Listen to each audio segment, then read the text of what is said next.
Maybe you should go and do some contemplating. Right reasons, right reasons. Being pretty girl for all the right reasons. Right reasons, right reasons. Being pretty girl for all 4 reasons.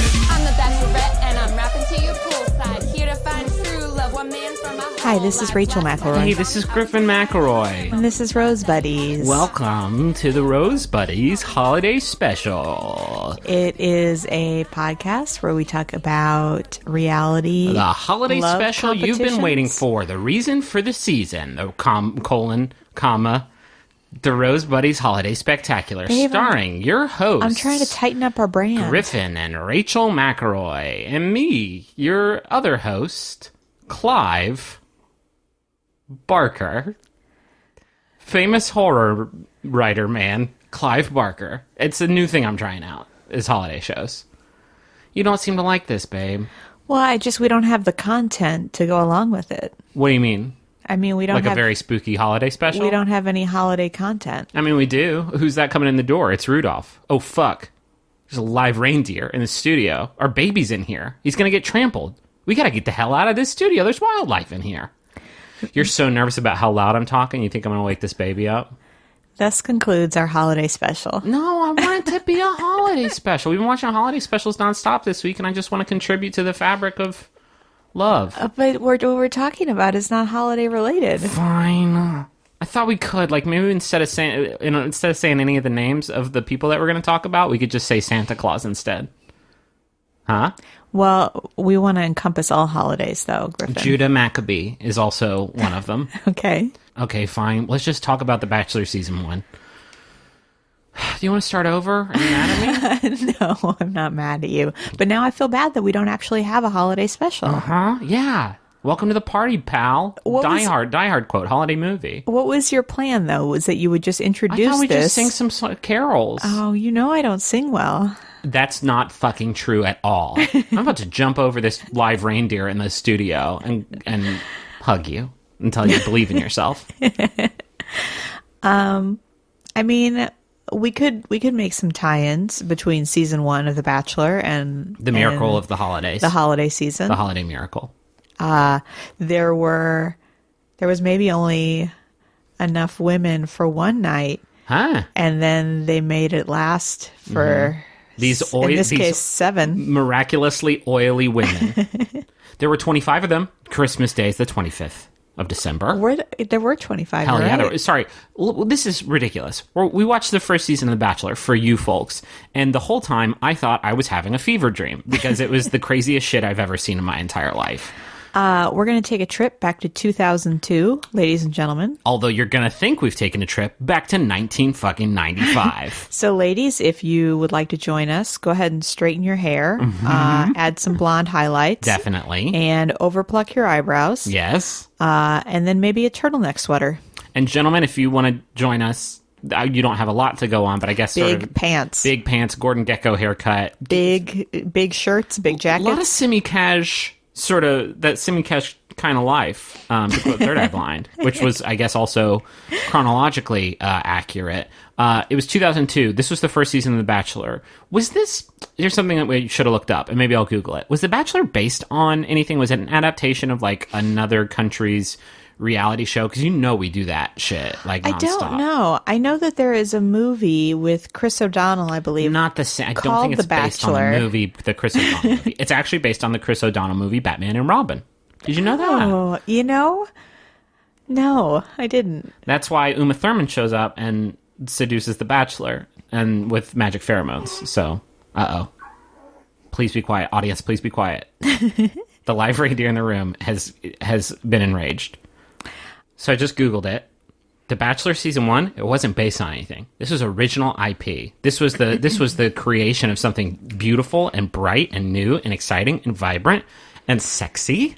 That kind of explains the tone of this season, which is very much like, hey, everybody here has agreed to do this. Nobody's being held against their will. Yes. We're not making anybody get engaged or married. We're going to talk a lot about, like, the little differences that were, like, considering how much of this show we've watched and how immutable it is, right? Over the last, like, 4 years that I've been watching the show, these little differences are inscrutable to me, and it's like living in a Sliders style parallel universe where just a little bit of stuff's different.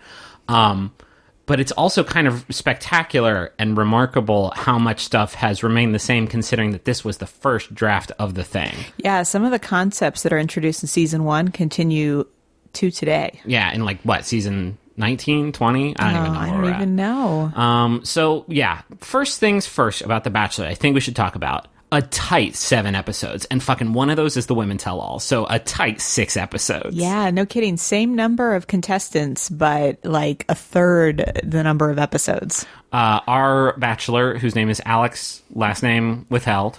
Well, Alex Michelle. We know his middle name is Michelle. That's fun. We don't know his last name? I mean, we could if we looked it up. Okay, that's fair. He is a businessman, and he has, if you've listened to the Rose Buddies, we've probably talked a little bit about how he is gone. He was abducted by, who knows, aliens, Yakuza. He's not around. Yeah, Chris Harrison kind of pokes fun at the fact that this guy now wants nothing to do with the franchise, and they try and act like it's a amusing thing. Fun thing. Probably not so fun for this dude, and though. not a big slight on the whole franchise that he will have nothing to do with them. After watching his 6-episode sex romp, his horny 6-hour tour, I'm maybe not surprised that the dude wants to distance himself from the show a little bit. But anyway, Alex Michelle, he's a businessman. What do we know about the boy? So he was 31 when this was filmed. They make a big deal out of the fact that he is a Harvard graduate. He also attended Stanford. He's a swimmer.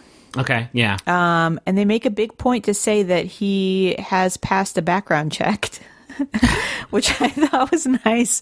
Like, hey guys, don't worry, we're not sending these women to their death. This guy is okay. This is something they announce in like his intro reel, and it's like, it is Rachel alluded to it earlier, but it is an important like thing to think about, and it was hard for me to think about, and I kept kind of getting lost a little bit watching this first season because they belabored the point so much that for this first season, it was lacking so many of the things that we love about the show today, like the canon of this show that they've established and figured out and solidified over the past fucking 14 years. So when watching this first season, it was important for me to keep in mind the novelty was, here's 25 women dating one dude, and he's going to propose to one of them. And this was unthinkable, right? Like, this was every piece of press that was given to The Bachelor season 1 was about how crazy is this? These 25 women are dating one dude, and at the end they're going to get married.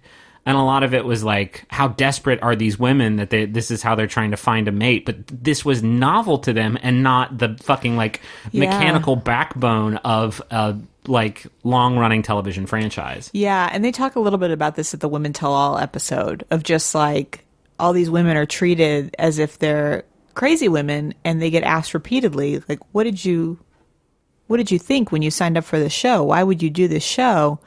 Which I'm sure women today still get asked, but it's a little more accepted. Yeah. It's interesting.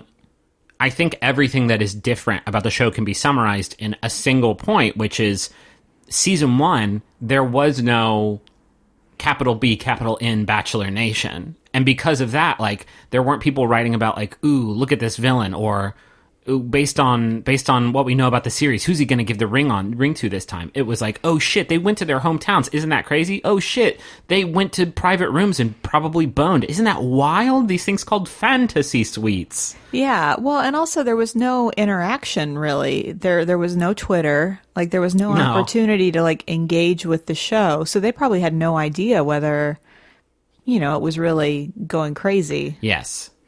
So again, like we said, there's lots of little differences, but I mean, broad strokes, 25 women.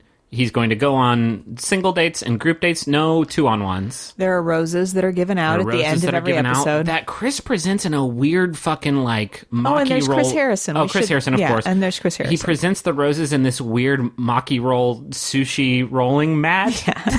That I didn't... He drops this placemat that he uses to curry the roses from location to location. Chris Harrison, who this is his first job because he's 12 years old. You know what? I looked it up. He's actually in his early 30s. He looks like a baby, but he's not. Pretty sure, because that would mean he's 45 years old now, and that's not possible. Oh, no? Okay. No. He's actually 28 years old now. Okay. He's 1 year younger than me. Okay. So yeah, we have a baby Chris Harrison, and people get sent home and they go on dates, and then There's hometowns. there's fantasy suites. Like a lot of these like big concepts are in place. It is everything around those concepts that is different. Yeah. So should we get started? Yeah, we can. Yeah, I think there's like sort of broad observations that I think we can share as we go. Yeah. I think it would also take a really long time if we broke down everything that happened in the 6 episodes, but let's I guess, power through. Well, I mean, the first thing I wanted to say is, so we're introduced to the women for the first episode, and they make a big deal out of, first of all, the women are aged 22 to 31. Out of the 25 of them, 22 have college degrees. Yeah, they make a big deal out of how, Alex Michelle is somebody with an advanced degree, and a lot of the women that are competing for his rows Yeah. also have advanced degrees. I don't want to throw shade at the like current sort of casting procedures and the current like slate of women that come out for this show, but they made a huge deal out of like these are young professional women. These nobody's listed as like a chicken enthusiast, free spirit, or twin. fucking twin. Everybody's listed by like an occupation. Yeah. Yeah, there's a lot of there's an attorney, there's doctors, there's a psychologist, and then there's also, this is something I mentioned to Griffin, there are a few that call themselves actresses, which we don't really see anymore. Yeah. Most of the time now, if they're trying to be an actress, it's kind of a covert op. It's not an on the surface. There was probably a season where they got burned. And like as secretive as they like to be with this show, like there's probably too high a risk for them to cast folks like that. So yeah, we meet the women, we get the little short vignettes about a couple of them, and then we get the first of all, we get a little bit of one-on-one time between Alex and Chris Harrison, which happens a fuck ton throughout these 6 episodes. Yeah, see this, if you're curious about what we mean when we talk about Chris, you see like how he used to have more of a presence. Mm-hmm. This is an example of that. Yeah. Should we talk about some of the differences too that come out night one? I think a big one is just like the presentation of the show is pretty whack. Like it compared to today, where everything looks extremely like cinematic, for lack of a better term. Like the inspiration for the current Bachelor, it feels like is this huge sweeping grand romance, like a romantic movie. And this season of The Bachelor was essentially like Blind Date. Like no joke, that is about what we were working the with. production value was bad. And not just that like the sets or whatever you want to call it were bad, like there were a couple of times, I remember very distinctly in the finale, there's a shot where Alex is laying down in front of a fire and talking to a woman, and the camera work during this shot was so bad, like it literally like veered away from both of the people talking for a second. It looked like it looked like our son shot it. It looked like our newborn son shot it. There was like some parts that were just like, ooh, guys. And I think that stuff, maybe I'm nitpicking, but it really stands out because holy shit, is it such a polished product these days. And so the staging. So another example is when it comes time for the rose ceremony, which, what do they call it? The invitation night or something like that. Yeah, they call it like invitation night. It sounds vampiric, doesn't it? All the women stand shoulder to shoulder in this huge room. And so there are 25 women in a semicircle, all standing like one row deep. You can't even get them all in one shot. No, it's like they're playing a really fucked up version of Red Rover with a bunch of young professionals. And the other thing, and this is something that isn't that long gone, but before Alex makes the call, he goes to what they call the deliberation room. I can't believe this was ever a part of this show. Where every single contestant has a headshot in a frame, which is something they've done that since I've been watching. Well, you may be conflating it with they did that for Bachelor Pad, and that is how they voted in Bachelor Pad. And I don't think I've seen a season where they go into it because it's crazy. First of all, it's super boring to have like a shot of a man just looking at a bunch of photos like he's at some sort of weird mass wake. See, I always thought it was like a nice nod to the fact of like you may not remember who all these women are. So here are some helpful photos while you make your I decision. guess it's convenient in that sense. I couldn't tell you the names of Oh, no. me more neither. than 3 of the women, and maybe that's just because it was a tight 6-episode package. Exactly. By comparison, we have watched roughly 90 episodes of The Office in the last week and a half, because maternity paternity leave is pretty fucking tight. 6 episodes, I don't know. It takes me 8 episodes of Survivor to learn anybody's name. I know, me too. I can't believe not only how short a run this show was, and how successful it was, despite how short a run this show was. Like, the show was a zeitgeist. It had 7 episodes, including the Women Tell All. That's crazy. Yeah. That's bonkers. Yeah, I mean, the fact that it immediately spiraled out into The Bachelorette with Trista, who was a contestant The this next season. year in 2003, yeah. Like, they were ready to go. Yeah. And it was I gotta say, not a good show. Like, this first season of The Bachelor, and maybe it was carried by the weight of the how weird it was that there were 25 women dating one man and then they were going to get married, and you just had to watch it to see what happens, right? I think there were a lot of way scuzzier reality dating shows that we watched earlier this year that were sort of built on the back of that premise, that were like, oh, well, let's go even grosser than that, because if this is what people were talking about, and this is what got people excited. And to The Bachelor and Bachelorette's credit, like, we give them a lot of shit, but the show is a lot more than that now. Another difference is, so there are group dates, and are there there's single dates? They're single dates, yeah. But they don't get roses early on those dates. They don't, nor do they receive the information about these dates on date cards. Oh my gosh, the Holy boxes. shit, they get The fun little boxes. They get fun little geocaches. Like big hat boxes full of themed artifacts that suggest what the date is going to be about. Yeah. That you can tell some production assistant spent hours, like, carefully compiling, and all the women do is they rip the top of that box off, they pull out the card, and then no attention is paid to the box. Yeah. I would be surprised if the box made it to Trista's season. Yeah. I think they probably got rid of it by then.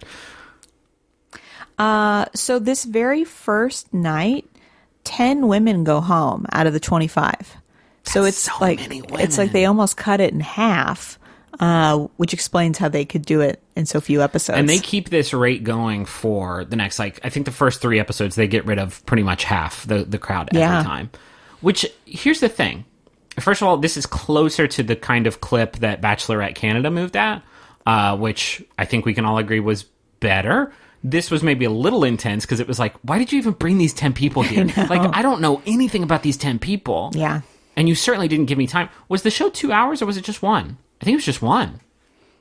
Gosh, I didn't even notice. I didn't even notice either, but I think these were 1 hour long episodes. And so, like, in 2 hours, it's hard for me to get to know 25 women. In 1, no. So, like, these 10 women are like, well, there goes Freckles 1, and curly red hair, and Aqua dress. Aqua Dress 2, Electric Boogaloo. Like, there's no hope for me to learn the names of these women. Like, no first impression rose. Nope. No first. Very, very scant rose delivery. Very few roses, bonus roses. Yeah, so already into episode 2, we're pretty much cut in half, which... Anything stand out to you else about episode 1? That's No. the thing. Like, it wasn't very good. Here's another broad thing that we should talk about. And I think it's the reason why I had a hard time, like, really connecting with this season.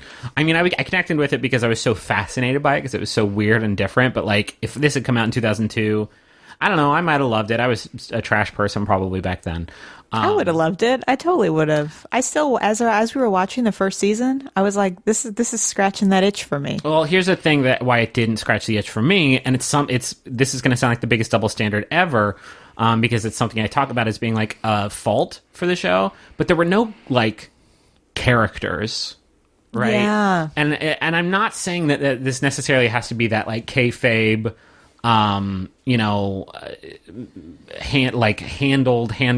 storylines for everybody. I'm just saying, like, the contestants that I remember, your Jubilees and your your Carlys, and like all of these people had character, and this character was delivered in through all of these different methods. Well, that's why, like, so when we watched The Women Tell All, they were trying to kind of set some of that up Yeah, there as was an afterthought. There was a woman whose name I can't remember. Well done. Who was like, and now the woman that everybody's been talking about, Joy Chun.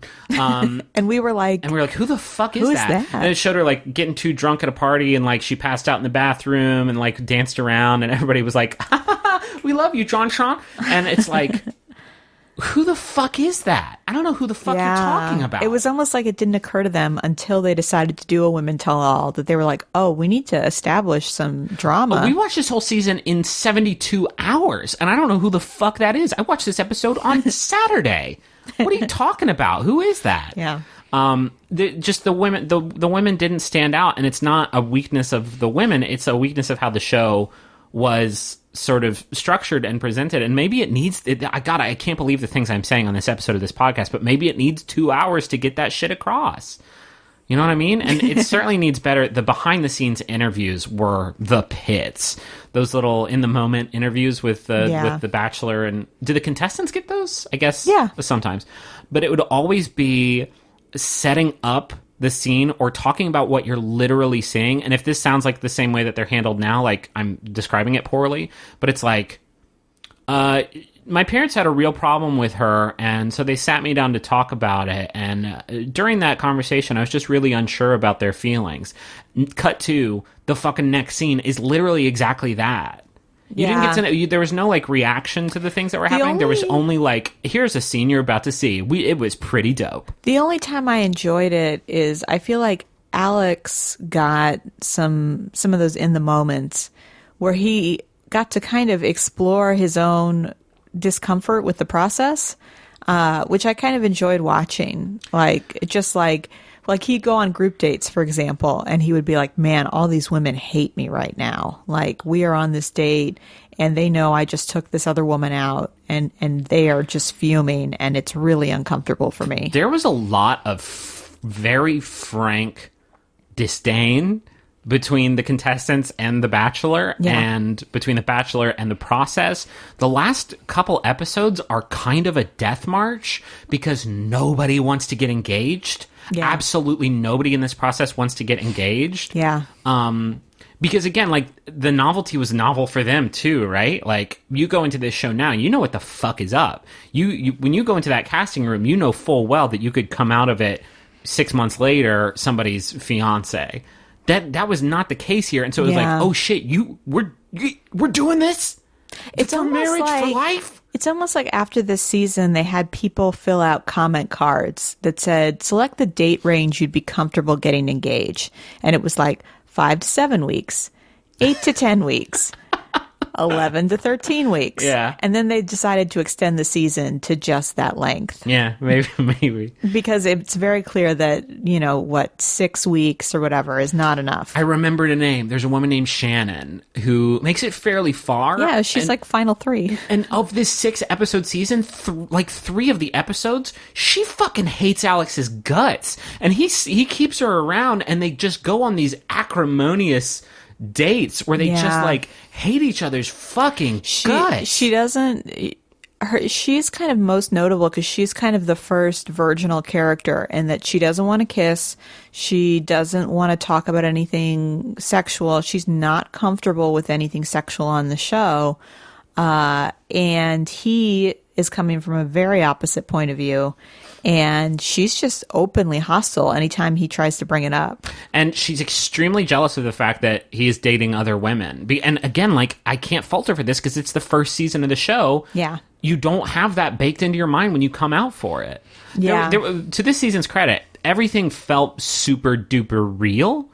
And I'm sure it was like slightly manufactured, but like, these things, when they sprung the fantasy suites on them, they didn't know that these were coming. Their reactions to that were real as hell.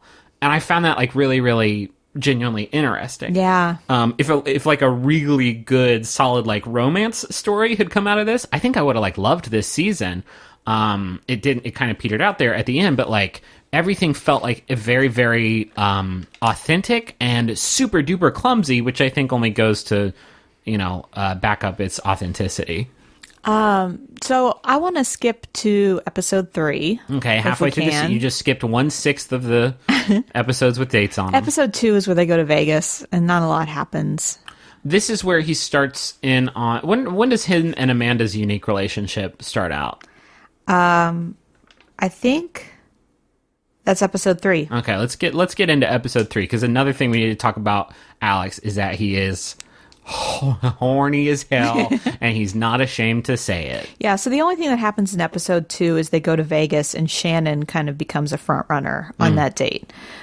She gets a like jewelry date, for lack of a better term, where they go to like a fancy dinner situation, and she gets this. That's like, actually episode 3. Oh, is it? Shit. Oh, Yeah. never mind. Spoiler. So episode 3, this is interesting. So it's not unusual for the Bachelor's friends to show up on campus. But what's unusual about this is that Alex's friends are a couple, and they're going to live on campus for the week. Mm-hmm. And so they're going to ask questions of the women and pick their favorite women's. Pick their favorite women's. And then be available for questions. Chris Harrison's like, take advantage of this time, ladies, because these two people know Alex very well. And so they're just kind of trapped on... Trapped is a great word. On site. Imprisoned. These two are constantly holding hands, and I think for strength, they need this. I was surprised that Griffin made a big deal out of that, because Griffin's a big hand holder. Maybe not on television constant, not all the time.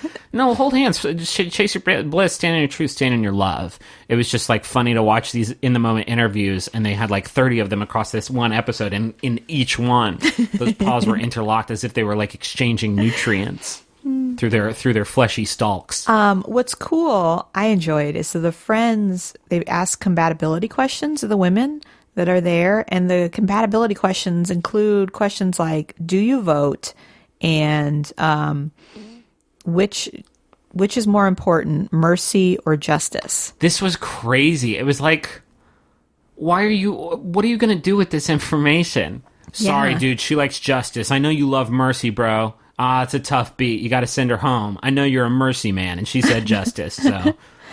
Yeah, so it was just like, Wasn't there a sex question, too? Like, probably. there was, I can't remember, maybe how important is it in a Oh, relationship? yeah, and everybody was like super duper important because they know what Alex needs. They know what he craves. That's that carnal touch. That carnal touch from women's. Henry's signing off. Carnal touch from women's. So this is when the women get picked for dates, and the women that get picked are Amanda and Shannon and Trista. This is the final 3. Yeah. Spoiler. This is it. Just if you remember 3 names from this whole conversation, remember those 3. So the first date is with Amanda, and these two have a physical chemistry. Here, Alex is a 31-year-old man. He Yeah. has no idea. I'm going to sound really gross here, but I really want to stress that this is what Alex sort of was whenever he was around Amanda. And it was just like any conversation they had, he would be like, so how do you boobs? How do you boobs? How do I get them? What do you think they touch like? Breasts.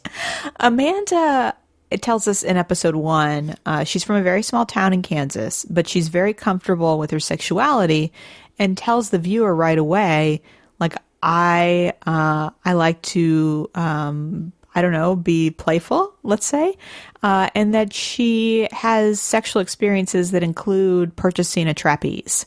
So we know Cool. she's No- down for anything. Awesome. Great. And That's- Alex cannot handle it. Alex can't fucking handle this shit.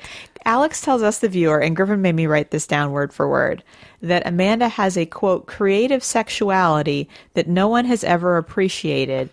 And here I am getting it like a gift. He said this. Me, Rachel, and Henry all barfed at the same time because that's the craziest shit anybody's We ever said. paused it, rewound it just to make sure Here, that I could got you get something. What the is this? exact Oh, wording. happy holidays. Unravel, paper sound, paper sound. Oh, is this your creative sexuality that you're giving to me like a gift? Thank you. Nobody's appreciated this before, but I appreciate it very much. They Thank you for the go gift. for their date. They go to like a Japanese style restaurant Look dope as fuck. where they'd sit on the ground and there would be low tables, and they just decide to move the little pillows and just full on like go at This it. was, I couldn't help but watch this scene and think of the great Terrace House show that we just watched and all of the like nice Japanese meals they went to. And just like we talked about during Terrace House, and I felt kind of shitty for talking about it like this, but like, oh, this an American TV show would be so different. And here we are in like a really nice fancy Japanese restaurant, and these two are just finger blasting each other on the ground nonstop. No joke. Like, this show was so horny. Season 1 was so horny. It was so horny all the time. We watch this show and we think like, oh, nowadays, wow, this is a horny show. No, knowing that the Fantasy Suites is coming at the end gives you like, I'm going to be horny on week 9, so I shouldn't be horny now. And without that fucking like goalpost in your mind, Alex Yeah. is just like, I'm going to be horny constantly in this nice Japanese restaurant where these nice Japanese waiters and waitresses are coming in and they're trying to serve us food, but they can't because Yeah. we're doing it. Yeah, there actually is a scene where a waitress tries to come in with the food and then sees them on the ground and kind of starts to back out and then doesn't know whether she should continue to serve them or give them their privacy. They're serving each other. It's uncomfortable. It's rough stuff. I'm not exaggerating. 75% of the conversations that these two have together are Alex just being like, what do they rub like? They go. There's a day where they're in New York, right? And they're on like a sightseeing bus, Yeah, and it's literally just like, so how did you get your breasts? And she's like, well, let me tell you about my breasts. He's like, breast, great. Yeah, so she's had a breast enhancement, and he feels totally within his right to just ask her all the details about it. What size she was before, what size she is now, why she decided to do it, how she feels about them. I don't want to sound prudish, and I don't want to sound like I'm judging Amanda in any way. I'm just saying, like, it was crazy how horny this dude was. If you contrast him and let's say Sean Lowe, who was the born again virgin, it's insane. It's insane. And they don't, I feel like this show is definitely, it gets gross sometimes, and I hope we are good enough about calling it out when it gets gross, but like, it almost feels like they want The Bachelor to be a little bit more honorable, I guess, than this these days. Like, he is supposed to be this like romance movie hero who is like virtuous to some degree, and It's what we always talk about. It's that like unspoken code of conduct that everybody's supposed to follow. Yeah. And that like the women inherently know and the Bachelor inherently knows of this is how the show works. This is what's appropriate. And anytime anyone steps outside of that, they get like a really bad edit. So Yeah. they're very careful. Like Juan Pablo, who Yeah. definitely deserved it, but like he was kind of a sleazy dude who said that like, Yeah. he says, I love fucking you to a woman when she says, I love you. Like he gets a bad edit from that. But like otherwise, you are supposed to be this virtuous white knight.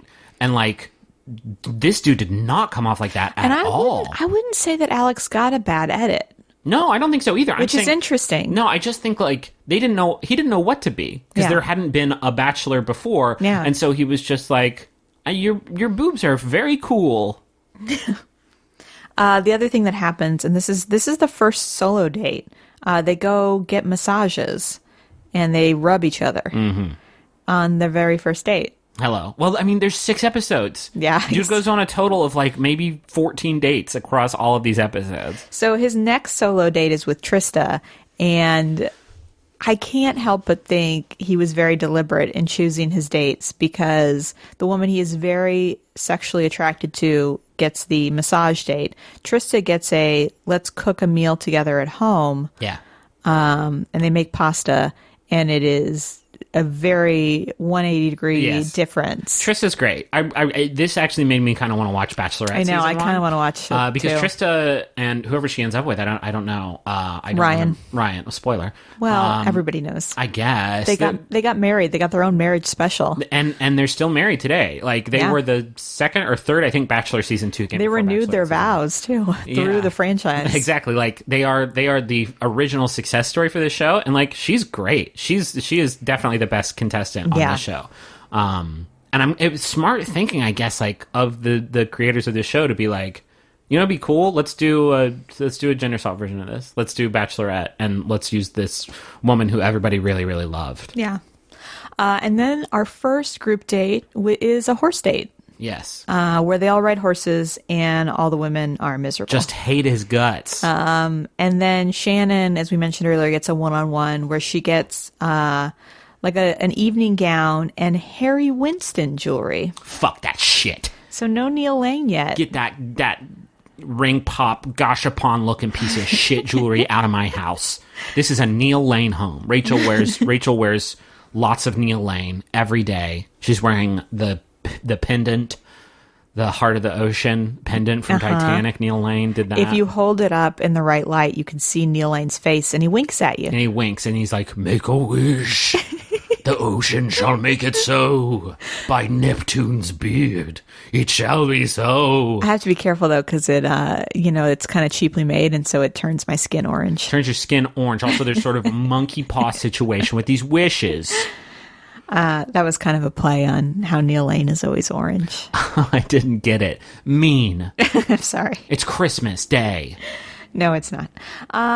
And then, so it's time for the what is it called? Invitation night, which I mentioned earlier, and I feel like you didn't really think about this, but it sounds like some sort of vampire ceremony.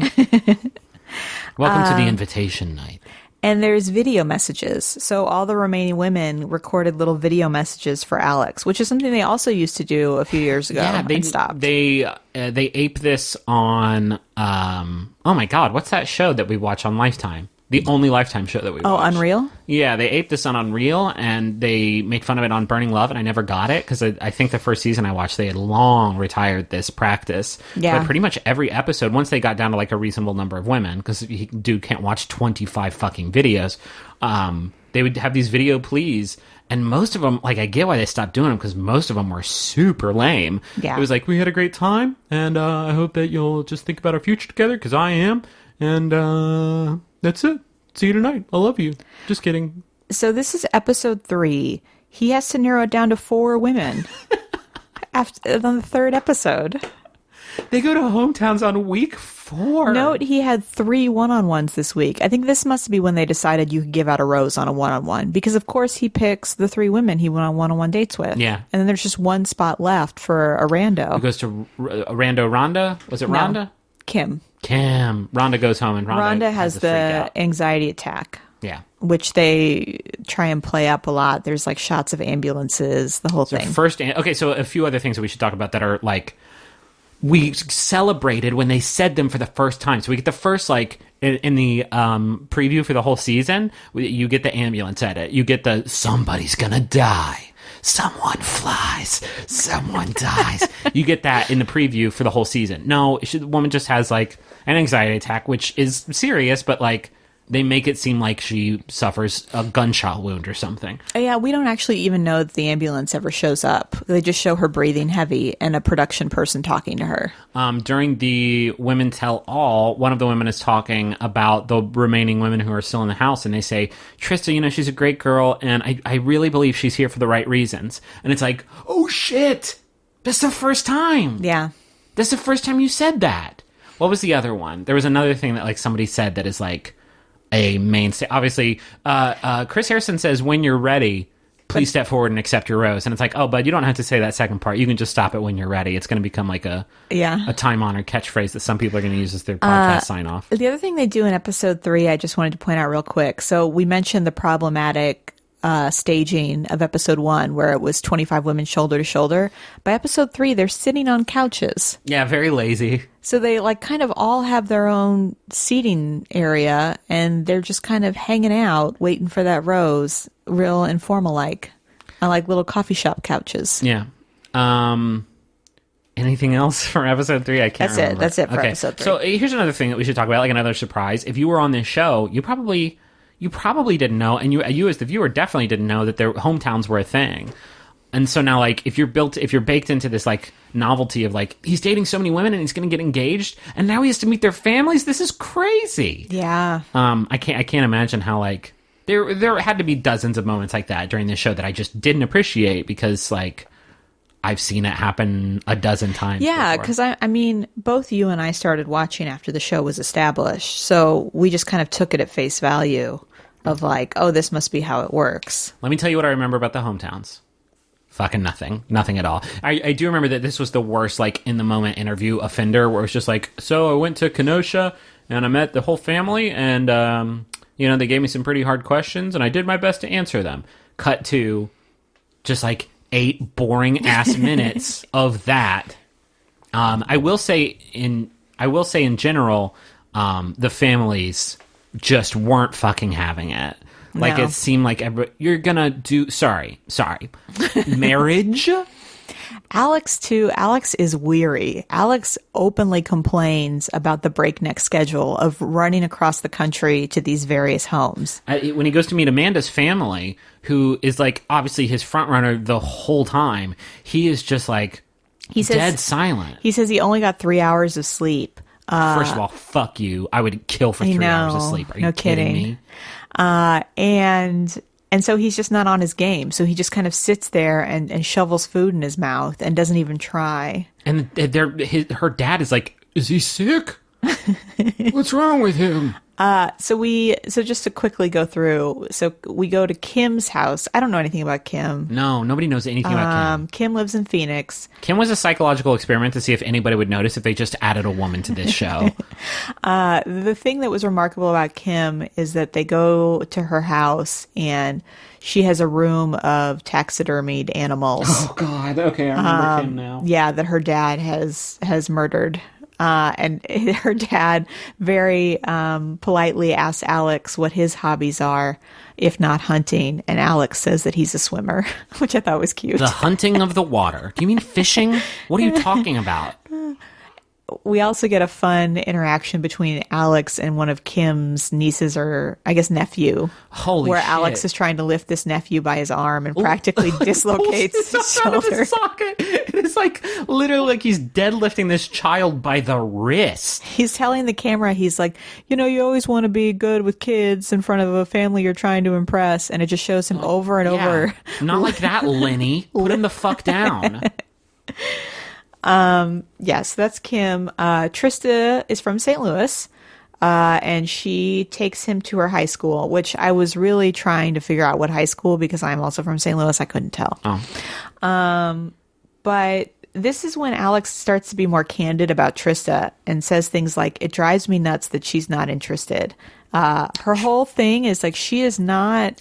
She says, I'm in like with you, but Yeah. I don't know that I'll get there. She admits this is a problem for her. Like, she is very careful with how she shows her feelings. In the penultimate episode, she says, like, I don't want to get engaged to you. I Yeah. like you a lot, but, like, thinking about getting engaged to you makes me want to barf. That's crazy. No way. Like, compared to Amanda, who's very clear, like, I'm into you. Trista's very much like, oh, yeah, I mean, there are other things I could be doing, and I guess this isn't a bad way to spend my time. Yeah.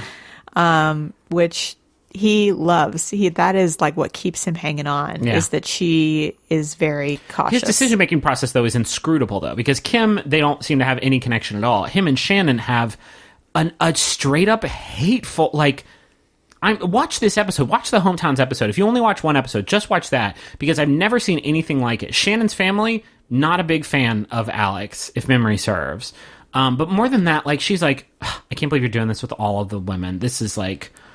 This is so awful. And Well, and unlike Trista, so Trista, we know just, maybe she's just like this in relationships. Shannon shows us that she's capable of love in her relationship with her dog. she gets the fuck up out of the room. She's like, here's my parents. Let's sit down. Never mind. I'm going to leave the room with you, leaving you alone with my parents, and I'm going to go play with a dog outside. And then, like, he's trying to talk to her, and they take this dog outside, and they're, like, sitting on a bench, and he's like, so tell me about... And then the dog starts to run off, and she's like, Trixie! Trixie, get back here! Like, goes to chase off the dog, and Alex is like... She like strands him with her parents and goes outside to play with the dog. She's like, hey, these are my parents. I'm going to go be with my dog.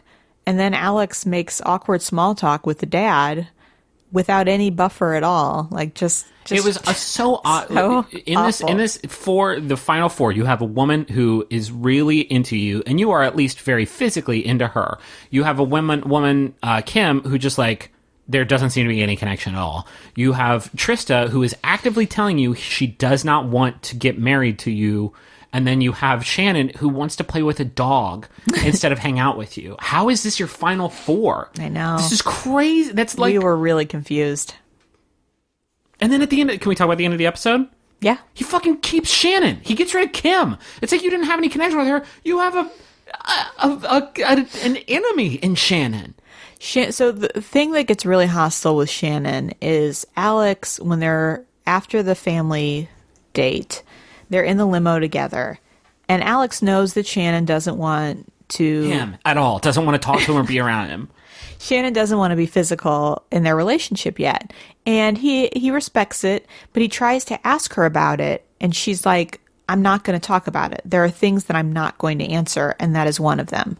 And he's trying to kind of figure out why she feels that way and why it's important to her. And she's like, I'm not comfortable. We're not talking about it.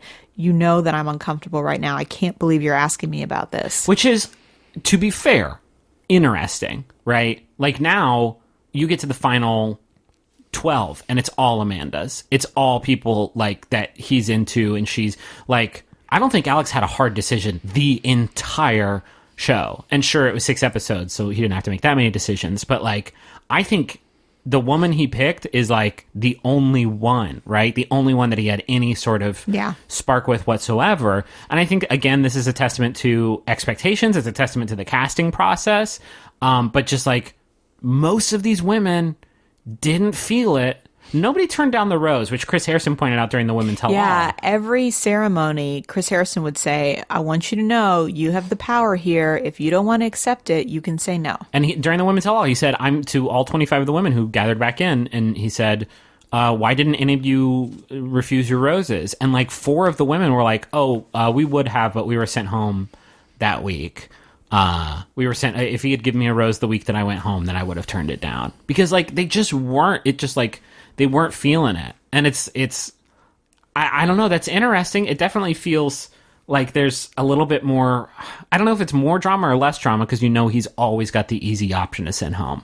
And we talk about like, oh God, it's so boring when like it has to be, I'm in love with the final 2 every single time. But like, I don't know if that's better or worse than what we got this year, which is just like, my final 2 is a woman I'm really into and a woman who's not very into me. Like, I wonder who he's going to pick. Yeah. It was not, there was no tension whatsoever pretty much the whole time. Yeah. But he kept Shannon over Kim. And it's like, wouldn't you at least rather keep a woman around who like you are neutral to rather than one that you are just going to fight with the other time? And sure enough, in the next episode, the Fantasy Suites episode, it is bitter between the 2 of them. Well, you know what? He says why he gets rid of Kim. He said that Kim's family talked about how easygoing she was and how she would go along with anything, and they'd never seen her like fired up about anything. And he says that was his reason for not selecting her. Okay. Yeah. Whatever. Yeah. So he would pick someone who doesn't like him over. Maybe that. he knew Fantasy Suites were coming up the next episode, and he wanted to pick somebody who would just not like do it, and it wouldn't be a big deal, and it wouldn't be like a slight against his reputation. I wonder at what point during the show Alex realized like, I need to go into hiding after this. Yeah, I don't know.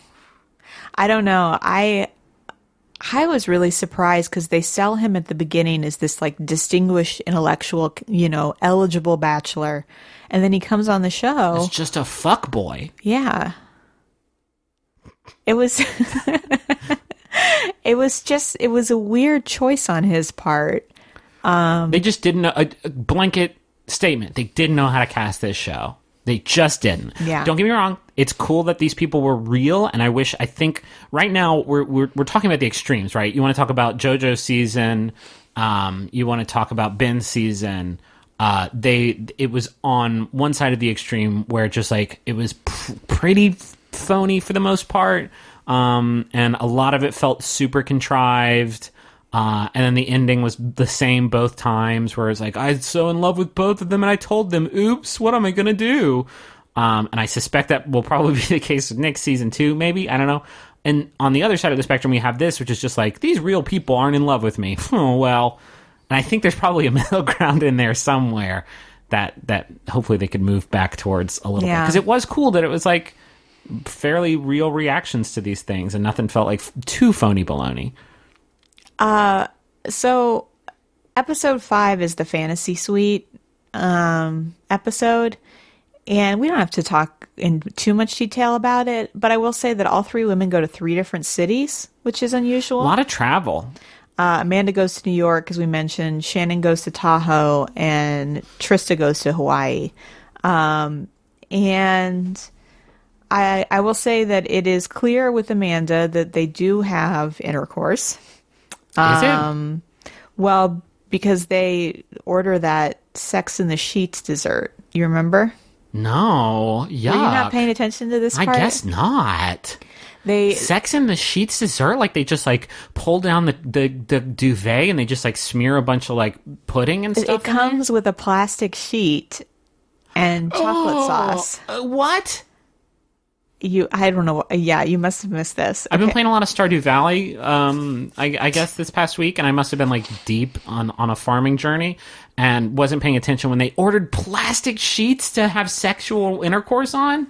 So the fantasy suite is not gussied up in the way it is now. It's just a hotel suite, and we watch them get there, and they close the doors, and then there's this kind of weird security camera footage that we're watching after the doors are closed, and then Amanda tells us that Alex wanted to order her something, and he orders a Sex in the Sheets dessert, which comes with chocolate and caramel on a plastic sheet. Can you fucking, first of all, ew, gross.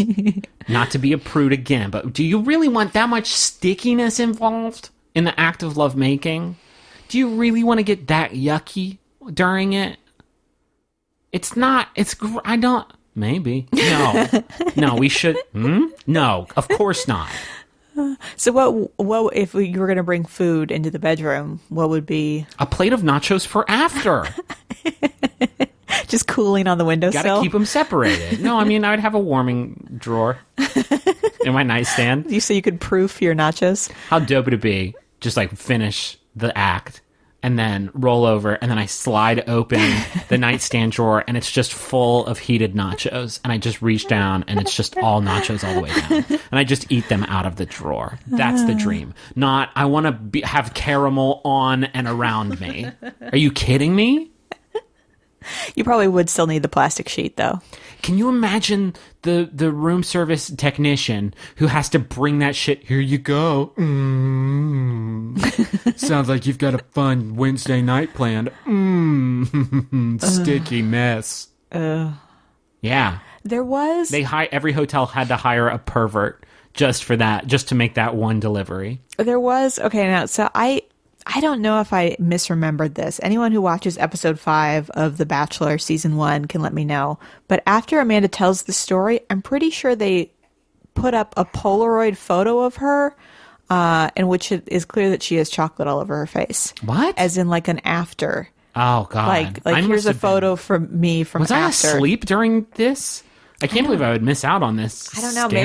Maybe my screams weren't loud enough when I was despairing this information. So who's next? Shannon and Alex go on a ski date, and they do finally kiss on this date, and then they go to a hot tub, and Shannon shares that she's very uncomfortable in a swimsuit on camera, and Alex tells us, the viewer, that this was a ridiculous concern because her body was, quote, flawless. Her reaction to the reaction of all the women to the fantasy suite was interesting because, again, first time learning that there was even a fantasy suite. Shannon's was interesting. She said, "I knew something like this was going to happen. Yeah. I knew it." And the date turns immediately. So the fantasy date cards still come from Chris Harrison, even season 1. If you choose to forgo your individual, the language is exactly the same, which is incredible. And when Shannon receives this card, she is irate because she's being put in this position that she can't possibly agree to. Not only that she has this dawning realization that you're doing it with the other two women. Yeah. I know it beyond a shadow of a doubt. You are going to have sex with these other two women. She's like, wouldn't it be funny if my card said Amanda or Trista's name on it? Like, you can tell she is. She knew, and she was furious. Yeah. And like, this was maybe the most interesting thing that happened the whole run. Because again, we talk about like the reaction to this stuff being a surprise and it being a first time thing and being new. And we talk about now, like, I have a hard time even now. And God, I'm sounding like such a prude during this episode. I know. but- I feel like what we're talking about more is the contrast to later seasons. Right. But like, we watch the seasons now, and it's like, I think I would have a problem if it was if we're supposed to suspend our disbelief and believe like it's all really real. The thought of like, oh yeah, let's go and have a private night together, and I'll just be cool with the fact that you're doing this with two other people this week. I would have a hard time. I think I would have a hard time with that. And I think the average person would probably have a hard time with that. If you were into this person and you knew that this week they were probably going to hook up with a couple of other folks, that would be a bummer, to put it lightly. Mm-hmm. And this is the only time I've seen, because it's new and they unexpected, a person react in step with that. Like, oh, you're going to hook up with two other people? Well, fuck this and you. Well, we saw some of the men have trouble with that in Bachelorette Canada. Well, You remember? dudes are the worst. Oh, okay. No, I guess that's true, but that's Canada. It's two different things. Okay. So they decide to walk to the suite anyway. He's like, let me just show you the suite. But she says, that it ruined dinner, and so Alex tries to get the cameras to leave so he can talk to Shannon one-on-one and patch things up. And he tells us that they, quote, got through it that night. Just like you want. How was your date? Really romantic. We got through it. But yeah, things are beyond repair at this point with those two. And she then just hates his guts. Why did you keep her around? she hates him, yeah. And at a certain point, he says, like, I just was always trying to fix things with Shannon. He's like, at one point at the end, he says, after he sends her home, spoiler, she goes home in third place. He says, like, we went on 4 dates and she got really angry at me 3 times across 4 dates. Yeah. And it's like, yes. Yeah. So finally is the Hawaii date with Trista, and this is a treat. This goes down in history as maybe one of my favorite fantasy suite dates because Alex gets terrible Oh, yes. food poisoning, maybe? I don't know what it is, but at a certain point he has to leave the date because he is so violently ill. Did you watch this season of Unreal where one of the women gets poisoned and has really, really bad diarrhea during one of the dates? And you thought, like, what if this was real life? That is essentially what we were working with here. So at first it seems like he's just airsick because they're taking a helicopter ride and he starts vomiting into the airsick bag in the helicopter. He is not discreet like my boy Armand. He does not know how to handle his business. I mean, again, they're in a helicopter, so there's not a lot of places to hide. Yeah, so he starts puking in the bag, and we all think, oh, okay, he's just for some reason nauseous while in a helicopter. Maybe that's a thing that can happen. But then later in the date, it comes on him again, and he becomes bedridden. Right after they have like kind of an uncomfortable conversation, right? Like, aren't they talking about how she doesn't want to get engaged? They're talking about something, and she's like, the conversation is not going his way, and he's like, if you'll excuse me, I need to make a phone call. Yeah, he's like, I need to check on something for later in the day. And she even says, like, oh, okay. Like, you're going to go spew, bud. Yeah, and so he is bedridden. Trista very kindly comes to his room and hangs out with him when it becomes clear he is not going to be able to leave. And that's pretty the date. much, yeah. I think the next day they try and salvage it and go and get massages, but it is not a fantasy suite kind of. No, unless trip. you have a weird fantasy. And then at the rose ceremony, Shannon finally is sent home. And she is actually the only person, I think, the whole time who does the walking to the limo and then turns on her heel and comes back and says, like, yo, what the fuck?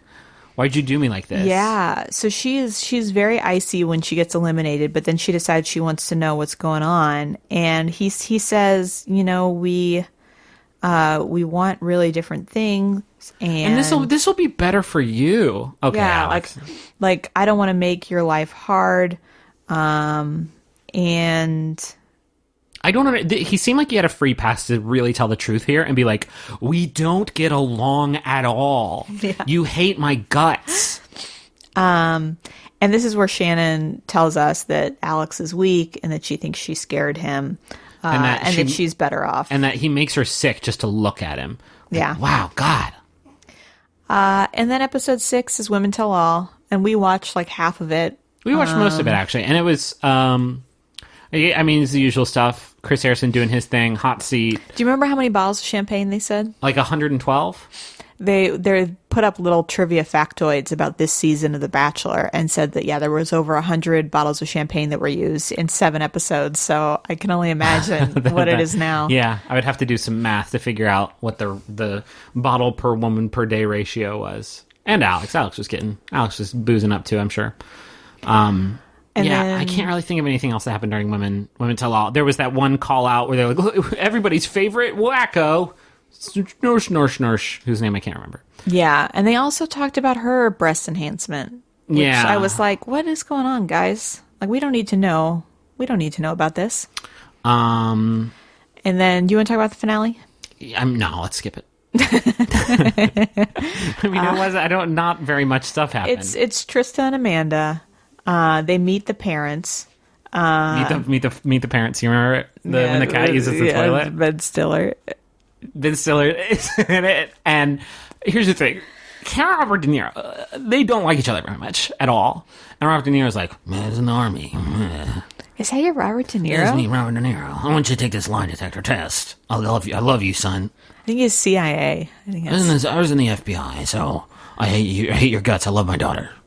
I can't wait to meet the Fockers in the sequel. You remember the sequel, Meet the Fockers? When Yeah, there's the other kid, Dustin and they Hoffman. think Dustin Hoffman's in it, and he's like, I love my son. It's me, Dustin Hoffman. Isn't there a third one that's like Little Fockers? It's like Little Fockers, and it's like, I'm a baby voiced by Bruce Willis.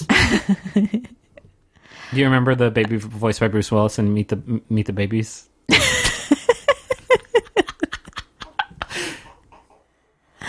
How much sleep does the audience think I've had today? Oh, it was a bad night last night. Yeah, we're not sleeping at night anymore. It's just a new thing we're trying. I am watching like 7 episodes of OC each evening time, Yeah. each early AMs. Yeah. Finale time, we get these last 2 women. They just like go and they meet his parents, and his parents are like, please God, don't do this. Yeah, please, the son, I parents love are you. like, please don't get married. Please don't get married. I love you. This is stupid. Please, Alex, don't throw it away. These women are very nice, but you don't love them. Please don't marry them. Please don't marry them. Please. Hey, are you women Catholic? I've been thinking about getting back. One of them said, I'm thinking about getting back into the Catholic game. You know, I've been looking at what the Catholic Church has been doing lately, and I've been thinking, like, I gotta get me a piece of that. Well, baby, we have like 5 minutes. Okay, so Amanda talks about her annulment, which is something we haven't mentioned yet. Amanda had been married but got it annulled. And Alex talks about, like, well, thank God it wasn't a divorce. Thank God it was an annulment and not a divorce. I'm like, really, dog? Yeah. What's it matter? And then he has one more date with each woman. And usually these dates are like, on the current season, very romantic and exotic. But with Trista, they get pizza delivery. And with Amanda, they get Chinese food takeout. Into this. I'm fucking into this. I want more dates that are like, this is what it'll kind of be like a bit. Yeah, because they just sit and talk. They just sit and talk, and that's it. I Yeah. like that a lot. This way, and during Trista's little date, she finally said, like, I'm actually really into you, and I've just kind of just now realized, like, I do care about you a lot. Yeah, and I could see us getting engaged. I could see us getting engaged. Yeah. And Alex is like, what the fuck? You said you didn't want it. Because I think at this point you knew it wasn't going to be Trista, and it was going to be an easy send home. But now that you've said that, like, shit. And Amanda actually says on their date that she is falling in love with him. So she goes one step further and is like, yeah, I'm ready. Like, I'm ready. You could do it now. You could do it tomorrow. I'm in love with you. At this Let's point, do it. Alex is getting a little bit gun shy. There's a ring purchasing scene, not at Neil Lane Yeah, again. Harry Winston again. Garbage gems, low carrot or high carrot. What's good? Is high carrot good or low carrot? Is that golf or I think the more carrots, the better. shit? But like after the conversation with his parents, he's like, "Ooh, I don't know about getting engaged." And Trish is like, oof, I really don't want to get engaged. And Amanda's like, I would love to get engaged right now. Yeah.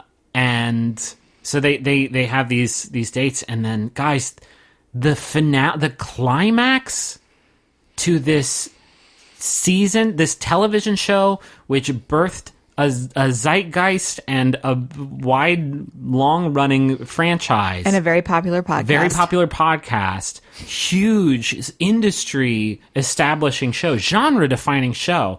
The end of it is the fucking worst thing I've ever seen. It is the worst denouement I have ever seen in any show fucking ever. It is ridiculous. So Trista gets out of the limo first. No build up to like, who's it gonna be? Even if we see them get ready. We see them get ready, but even if you don't know like what's going to happen, reason would state like the first person that gets out is not going to be the one that is going to get the proposal, right? Like, even if you hadn't seen this show before, you had to think makes like, sense. The show's not going to end with him proposing to a woman and then sending a woman home, although that would be crazy and fun. There's no, it's just like, and here she is. Here's Trista. Trista lost, everybody. The scene from the moment she steps foot out of the limo to when she gets back in the limo, I swear to God, maybe 53 seconds. Yeah, she gets out and he greets her, and she's kind of smiling at him, and he says something nice, and then immediately goes into, I don't think we're meant to spend our lives together. And this was the tone of voice that we're working with here, and I'm going to try to replicate it as much as I can. Trista, I think you're a really great girl, and obviously you have a lot of really great qualities, and we had a ton of fun together, and I think you would make a good partner for somebody someday. I don't think that we're supposed to be together, but like literally that. Yeah. Like, and her face, like you can see it dawn on her what's happening. But it's so fast. Like, she didn't even ask any questions. She doesn't even really react. She's just like, because he shuts it down. He's like, and so I just don't think it's going to be us tonight. Let me walk you out. Let me walk you out. Like, they hug. Let me see you to your car. I'm not. If this scene lasted more than 2 minutes, I'll eat my fucking hat. No emotion. Like, I didn't feel anything when I was watching it. It was like watching somebody check out at like a Sears. It was like watching somebody check out at the Sears or a Home Depot.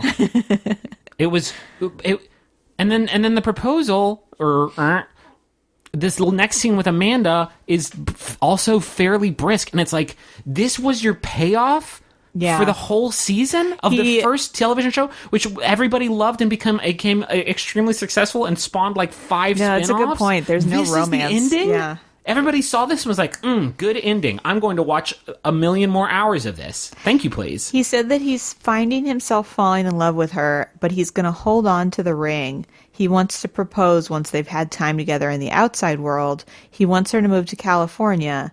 And then he, instead of getting on one knee to give her the ring, he gets on one knee to give her the final rose. And that's enough for Amanda. Amanda's happy. But it's definitely anticlimactic. Because it's not a proposal. Again, that's crazy. This show, which was people were crazy about because he's dating 25 women and then he's going to get engaged. That's wild. Except he doesn't get engaged at the end. And it was still a wild success. Yeah. I can't imagine how disappointed I would have been. I wanted to see people make a huge mistake here. And you didn't give me that huge mistake. And yet it still spawned this huge franchise. This would be like if Star Wars Episode 4 was like 45 minutes long and it ends with Luke shooting into the exhaust pipe and then the Death Star explodes off screen and then Han Solo's like, pretty good job. Credits. Like, what? I loved that movie. I want to watch 12 more of those movies. That's crazy. Yeah. It was awful. You know what I think it is? I think it's Trista. I think Trista was their secret sauce. I think Trista was probably the secret sauce. I think that she got just enough people to carry on into Bachelorette. And then I haven't watched Bachelorette season 1, but I'm assuming the momentum from that is a little bit heavier. Let's save it for the next break we have, because now we're in it now. But the next break, I would love to watch Trista's season, because she was the highlight of this weird, a lot of things to enjoy. And I can definitely see, I just talked a bunch of yay, but like I can see why people thought it was at least novel and interesting and like water cooler conversation, right? And I can see definitely the connective tissue between this and all of the like weird, gross dating reality shows that this created, this genre that it created. but holy shit. And maybe it's just because it's gotten better, right? Like, Bachelor Nation makes this thing more fun. The winky, like, nods to Bachelor Nation that we get, and, like, the fact that somebody says right reasons every episode, like, the secret language of this show, and the treatment of this show, like, has gotten pretty great. That didn't exist here. Like, maybe it's just because I know how different and better it is. I thought it sucked. Like, I thought it was so bad. I thought it was really, really bad. With a criminal ending. Holy shit. Man. Yeah, I mean, it was more like a social experiment this first season. That's a good way of thinking about it. Like, they weren't heavy on the romance because they didn't know what it was, really. And now, and it's a complete polar opposite of today. I don't think it's the fact that he's dating all of these women, or she's dating all of these men, and then they're going to get engaged maybe at the end. That's not why people are watching it anymore. People are watching it, I feel like, because the show is growing so much. The audience for this show is growing, like, astronomically, and I think it's because people know how to watch it now, and they watch it for the sport of it, and they watch it for, like, the meta, like, references and jokes of it, and they watch it for the characters. And that's what they talk about, is the characters, not like, can you believe how many women he's dating? Yeah, exactly. It's not novel anymore. Like, the concept isn't novel. And that's not bad. That's what the show is now. Yeah. It's good that we're doing this right before this new season starts, because it really has been a revelation for, like, what the show is today. And that's what the show is, in that it is more akin to a soap opera with arcs and characters and very, very repetitive, like, predictable events, like, conflicts. And that's what people talk about. Not like, what if they get married? I don't think anybody really gives a shit. They just want to talk about the people on the show. Yeah. Oh, that reminds me. So, a lot of people have pointed this out in the Facebook group. ESPN now has a fantasy app for The Bachelor, which is essentially, it looks like just like a March Madness style bracket. Yeah, it's different from the Rose Reckoner. So I think it's two ways of doing it, right? If you want a more lightweight, like, you don't want to keep, well, a Rose Reckoner doesn't force you to keep score. It does all the math and heavy lifting for you. But if you want to do more of a fantasy football approach, then Rose Reckoner's your jam. Yeah, maybe if this is your first season, though, and you just want to pick women that you think are going to make it to the end, then... And you want to be able to check it on your mobile device, I guess. What makes it tricky is that fucking reality. Steve Dude will ruin it every time. And so, like, I feel like it's harder to win knowing the winner if you're doing the fantasy football style thing, because you can get some nasty, nasty points from some bad ladies and bad boys. But if you're a devotee of week to week minutia, then definitely do it our way, which focuses on every kiss, and every special moment, experience. Special second of this beautiful franchise, this beautiful 2-hour an episode, like 14, 13 episode a season, 3 seasons a year, television property. Speaking of which, next week, and I'm not sure when our episode will go up because of the holiday season. Yeah, Rachel's folks are going to be in town. Maybe we get them in the town. studio and be like, what do you think of Alicia? But we're going to talk about all the 30 women that are competing this season. Oh, this will be great. Your parents can watch Henry, so we can really get, like, really fucked up and just party in here. And I wanted to thank, we haven't been to the P.O. Box in a while, but last week we recorded, and I forgot to thank 2 people that sent us things for baby Henry. We got a little crocheted dinosaur. Oh, it's so cute, y'all. Which is adorable, and that came from Katie. Thank you, Katie. Thank you, Katie. And then we got a little kind of horse themed lovey, which came from, looks like Aaron King. And so thank you for that. Thank you all for that. And sorry we haven't gone to the P.O. Box. I'm sure there's a lot of very sweet things in there for the baby. But I haven't left the house in like 6 days. So if the P.O. Box were open at 3 a.m., we would be always up and ready to go. Oh boy, here he goes. Nope, maybe. Yeah, he's waking up. This is like our 3rd episode in a row. He's a very conscientious producer on this podcast. He keeps us on time. So next week, again, the episode will probably not be up on. We don't know when the episode's going to be up. It's very dependent on what our holiday situation is.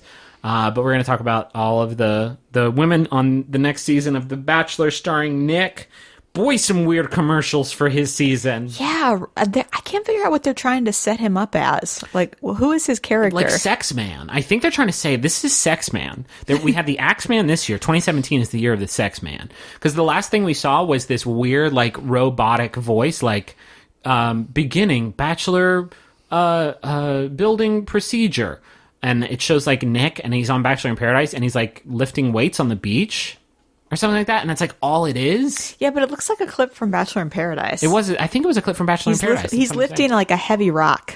It's all just like, hey, ladies, here's Nick. Wanna fuck this? And it's like, what? This is it. They also keep, and I'm going to take umbrage with this every time because you know it's going to happen constantly during his season. They say he got shot down 3 times. Fucking no, he didn't. Check the tapes on Bip because he definitely shot down the woman he was courting there, whose name I don't Yeah, I don't recall. remember it either. Jennifer? I think No. I think it was Jennifer. No, was it? I think it was. This is. We have grown a lot. Oh, maybe Jen. Maybe it was Jen. Yes. We used to call her Moonlight Boobs. Oops. Now we are the horny Alex men, I guess. But yeah, they're trying to say like he'd been shot down heartbroken 3 times. No, he definitely was the heartbreaker during that season of Bip. Don't try and change the script on me. I know what's up. But then the commercial goes on. It's like he had his heart broken 3 times. Wanna fuck this? And it's like a lot of his chest. Yeah, which is weird because I think of Nick as kind of a scrawny guy. I mean, he's built. I mean, he's not like a Cody, for example. Sure. Oh, another Bip update. Apparently, Josh and Amanda have broken up. Yeah, I saw that. Which is awesome. I saw something the other day that the twins are getting their own spin-off show. What? Someone just posted it in the Facebook group. As a goofy goof. I think it's real. Why? I don't know what that show is. I imagine it'll be All of this came from a 6-episode long, shitty ending television show, blind date ass looking television show, cheaters ass looking television show. Mm-hmm. Love it. God, I love this fucking show. Let me just waddle in this filth. Did you say waddle? Let me waddle in it. Just fucking bury me in my neck in the desert of trash that this fucking show is, and pour the hot trash juice all over my hair and let me shower in it. With a plastic sheet. Just give me the sexy sheet plastic trash mess, and let me just incorporate it into my body, my filth body. God, I love this fucking show. I'm gonna bury my face in it and leave a little face mark in the trash. So this has been Rose Buddies. I live in this dumpster. Thanks for listening. We'll be back next week. Until then, I'm Griffin McElroy. I'm Rachel McElroy. When you're ready. Final Rose. Stay with us on this journey of joy. Spoiler alert. She ends up with Soulja Boy. Right reasons, can't feel